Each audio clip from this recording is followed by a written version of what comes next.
জাতীয় সংসদ নির্বাচনের কার্যক্রম শেষ হতে না হতেই এবার ঢাকার 2 সিটি ও চট্টগ্রাম সিটি কর্পোরেশন নির্বাচনের প্রস্তুতি নিতে শুরু করেছে নির্বাচন কমিশন।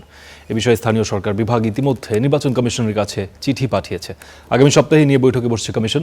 এদিকে 2026 পুরো বছর জুড়েই স্থানীয় সরকার নির্বাচন করার প্রস্তুতি নিচ্ছে ইসি। 2024 সালের 5 আগস্ট আওয়ামী সরকার পতনের পর ইউনিয়ন পরিষদ ছাড়া 12টি সিটি কর্পোরেশন, 330টি পৌরসভা, 497টি উপজেলা পরিষদ ও 64টি জেলা পরিষদের জনপ্রতিনিধিদের অপসারণ করে অন্তর্বর্তী সরকার। প্রশাসকের মাধ্যমে পরিচালিত হচ্ছে এসব স্থানীয় সরকার প্রতিষ্ঠান। জাতীয় সংসদ নির্বাচন ও গণভোটের পর এবার স্থানীয় সরকার নির্বাচনের প্রস্তুতি নিতে শুরু করেছে ইসি, যাতে ঈদের পর ভোট হতে পারে ঢাকা উত্তর, দক্ষিণ ও চট্টগ্রাম সিটি কর্পোরেশনে। এরই মধ্যে এই 3টি নির্বাচন করতে ইসিকে চিঠি দিয়েছে স্থানীয় সরকার বিভাগ। ভোটের তফসিল হতে পারে ঈদের পর। ইতিমধ্যে আমরা সিটি কর্পোরেশন নির্বাচনের বিষয়ে চিঠি পেয়েছি। এই চিঠির পরিপ্রেক্ষিতে আমাদের প্রস্তুতি ইতিমধ্যে শুরু হয়ে গেছে। আমরা হয়তোবা আগামী সপ্তাহের মধ্যে কমিশনের সভা করে ডিটেইল কর্মপরিকল্পনা সেটি আমরা গ্রহণ করব এবং সেই অনুযায়ী যথাশীঘ্র সম্ভব নির্ধারিত তারিখ এবং সময়ের ভিতরে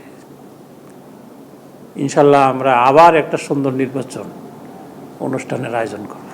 ঈদের ছুটি, সামনে কোরবানির ঈদ, সামনে বর্ষা, সব কিছু মিলিয়েই আমরা একটা সঠিক সিদ্ধান্ত নেওয়ার চেষ্টা করি।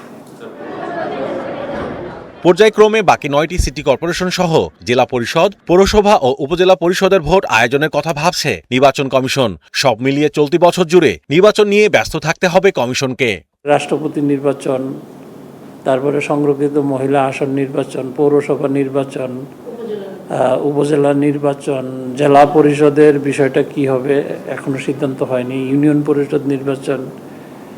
একটার পর একটা করতে গেলে 2026-এর ভিতরে আমরা যথাসাধ্য চেষ্টা করব।